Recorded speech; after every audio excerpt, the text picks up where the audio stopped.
نبی پاک صلی اللہ علیہ وسلم نے فرمایا جب کوئی بندہ توبہ کرتا ہے نا، ہم توبہ کا رٹا لگاتے ہیں، یا اللہ میری توبہ یا اللہ۔ اور توبہ کا تو مطلب یہ ہے کہ پچھلے گناہوں سے پکی توبہ، آج کے بعد یہ غلطی نہ کرنے کا پکا وعدہ۔ تو نے ساری شب برات اور ہو کے گزاری ہے، بتا سویرے جھوٹ جوڑنے کا ارادہ ہے تیرا، آج کے بعد رشوت تو نہیں نہ لے گا، ملاوٹ تو نہیں نہ کرے گا، یہ توبہ ہے۔ اور اگر سارے کام اسی طرح کرنے تو پھر یہ توبہ کا رٹا ہے، جتنا مرضی لگاؤ۔ حضرت علی بن ربیعہ رضی اللہ تعالیٰ عنہ فرماتے ہیں میں مولا علی کے ساتھ تھا، مقام حرہ کی طرف جا رہے تھے، حضرت علی نے ہاتھ اٹھا کے دعا مانگی ہماری تعلیم کے لیے، ورنہ حضرت علی ہم صحابہ کو محفوظ عن الخطا تو مانتے ہیں نا۔ ہاتھ اٹھا کے کہا اے اللہ ہمارے گناہ بخش دے، تیرے علاوہ کوئی معاف کرنے والا نہیں۔ اور پھر حضرت علی آسمان کی طرف دیکھا اور دیکھ کے نا حضرت علی بن ربیعہ کو تو مسکرائے۔ حضرت علی بن ربیعہ کہنے لگے حضور مسکرائے کیوں ہو؟ فرمانے لگے ایک دن میں حضور کے ساتھ اسی طرح آیا تھا، اسی طرح حضور نے دعا فرمائی تھی ہماری تعلیم کے لیے، اور پھر حضور مجھے دیکھ کے مسکرائے تھے اور فرمایا جب کوئی بندہ رب کی بارگاہ میں اس طرح استغفار کرتا ہے تو رب مسکراتا ہے اور مسکرا کے فرماتا دیکھ لو میرے بندوں کو پتا ہے کہ میرے علاوہ معاف کرنے والا کوئی نہیں، انہیں پتا ہے، تم اس کی بارگاہ میں رجوع تو لاؤ، آؤ تو صحیح دو آنسو لے کر۔ اقبال کہتے ہیں کہ موتی سمجھ کے شان کریمی نے چن لیا، قطرے دو گرے میرے ار کے انفال کے، دو میں نے آنسو بہائے تھے تو اس کے کرم نے تو موتی سمجھ کے چن لیا۔ سنو نا حضور اس استغفار کو، اللہ کو یار رات کو توبہ کر کے سونا چاہیے ہمیں۔ کچھ غلطیاں ہم کرنا نہیں چاہتے پر ہم سے ہو جاتی ہیں، کچھ دل ہم توڑنا نہیں چاہتے پر وہ ٹوٹ جاتے ہیں، ہماری مجبوری ہوتی ہے ٹوٹ جاتے۔ رات کو اس کی بارگاہ میں ہاتھ باندھ کے کشکول طلب دراز کر کے خوب استغفار پڑھنا چاہیے کہ مالک بندے ہیں نا کیا کریں، نفس کا ساتھ ہے، دنیا کا ساتھ ہے، خواہشات نفسانیہ، مالک معاف کر دے۔ درد سے توبہ، رسم نہ ہو، کہانی نہ ہو، لفظ نہ ہو، جملے نہ ہوں، اور جناب ایسے لوگوں کے بیچ بڑے ہاتھ باندھ کے اور بڑا کوئی ضرورت نہیں، آپ اکیلے اپنی چارپائی پہ بستر کے اندر منہ دے کے بھی درد سے کہیں گے نا معاف کر دے تو وہ تو مہربانی بڑا ہے۔ میرے نبی پاک صلی اللہ علیہ وسلم مثال دیتے ہیں، فرمایا ایک آدمی صحرا میں جا رہا، صحابہ سے حضور خطاب کر رہے ہیں، فرمایا ایک آدمی صحرا میں جا رہا تھا، اس نے اپنی اونٹنی پہ کھانا پانی پیسے ہر چیز رکھی ہوئی تھی، صحرا تھا بہت بڑا، درمیان صحرا کے گیا تو تھوڑا سا سستانے کے لیے آرام کرنے کے لیے اونٹنی سے نیچے اترا، اب اس نے اونٹنی کی لگام اونٹنی کی نکیل اپنے سرہانے کے نیچے رکھی، ہاتھ کے ساتھ پکڑی اور سو گیا۔ تھوڑی ہی دیر کے بعد جب اس کی آنکھ کھلی تو دیکھا اونٹنی غائب ہے۔ صحرا میں وہ پیدل نہ آگے جا سکتا ہے نہ پیچھے جا سکتا ہے، نہ دائیں نہ بائیں، کھانے کو روٹی نہیں، پینے کو پانی کا قطرہ نہیں، تھوڑا ادھر بھاگا ادھر بھاگا، تھک گیا۔ کریم محبوب فرماتے ہیں وہ پوری طرح نڈھال ہو گیا اور مایوس ہو گیا، معاذ اللہ، مایوس ہو کے دوبارہ اسی جگہ آ کے لیٹ گیا جہاں پہلے لیٹا تھا، انتظار کرنے لگا کہ اب موت ہی آئے گی، آخری وقت ہے، نہ میں پیدل یہ صحرا کراس کر سکتا ہوں، نہ پیچھے جا سکتا ہوں، نہ کھانا ہے نہ پانی ہے، سوائے موت کے کوئی سہارا نہیں۔ حضور فرماتے ہیں وہ رستے میں دوبارہ لیٹ گیا، اچانک اس نے رخ بدلا تو اونٹنی سامنے کھڑی۔ حضور نے صحابہ سے پوچھا بتاؤ نا اسے بھلا کتنی کو خوشی ہوگی؟ یا رسول اللہ جی سے نئی زندگی مل گئی ہے۔ آپ دیکھیں نا سارے ڈاکٹروں نے کہہ دیا کہ اس کے تو گردے معدہ جگر ہر چیز ختم ہے، گھر لے جاؤ خدمت کرو، ہر طرف پریشانی ہے، وہ بندہ بھی سمجھ گیا ہے کہ آخری وقت آ گیا، کل جاؤں پرسوں جاؤں، تیاری ہو گئی، سب لوگ آ گئے، باہر والے بھی آ گئے، یہ ماحول ایک عجیب رنگ اختیار کر گیا۔ اچانک ایک ڈاکٹر نے آ کے کہا نہیں نہیں غلطی لگ گئی تھی، مجھے بتائیے انداز کیا ہوتا ہے؟ بغیر دوائی کے بندہ اٹھ کے کھڑا نہیں ہو جاتا، او میں تو بچ گیا ہوں۔ نبی پاک صلی اللہ علیہ وسلم فرمانے لگے اس کی اونٹنی مل گئی، بتاؤ بھلا اسے کتنی خوشی ہوگی؟ یا رسول اللہ وہ تو دوبارہ دنیا میں آ گیا۔ حضور فرمانے لگے اسے کچھ بھی خوشی نہیں ہوئی۔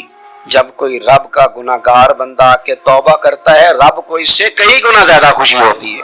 میرا بندہ آ گیا ہے، میرا بندہ آ گیا ہے، میرے گھر آ گیا، اس نے آنسو بہائے ہیں، اس نے کہا اللہ میں تیرا ہی ہوں، تیرا ہی رزق کھاتا ہوں، تیری ہی زمین پہ رہتا ہوں، تیرے نام سے میری سانسیں چلتی ہیں۔ وہ آ گیا، فرمایا اس اونٹنی والے سے زیادہ رب کو خوشی ہوتی ہے جب گناہگار آ کے توبہ کرتے۔ گناہگاروں کے آنسو اس کی بارگاہ میں بڑے مقبول ہیں، لیکن ہم رسم ادا کرتے، توبہ نہیں کرتے، ہم اپنے آپ کے ساتھ دھوکہ کرتے ہیں، جھوٹ بولتے ہیں، ہم بندہ کوئی ناراض ہو جائے تو ہمیں کوئی نیند آتی اس کے گھر چلے جاتے ہیں، ہم اپنے سارے رشتوں کو تعلقات کو مینٹین کر کے رکھنے کے عادی ہیں، ہمیں پتہ ہے کہ وہاں میں نہیں جا سکا تو بیٹا بھیجتا ہوں، فلاں شادی پہ میں نہیں جا سکا تو بھتیجا بھیجتا ہوں، بھائی بھیجتا ہوں، ہر تعلق کا ہم نے خیال رکھا کوئی روٹھ نہ جائے۔ لیکن کمال ہے نا، یہ نہیں سوچا کہ اگر رب روٹھ گیا تو جب وہ روٹھ جائے نا تو سارے رشتے بھی بندے کے پاس موجود ہوں تو کوئی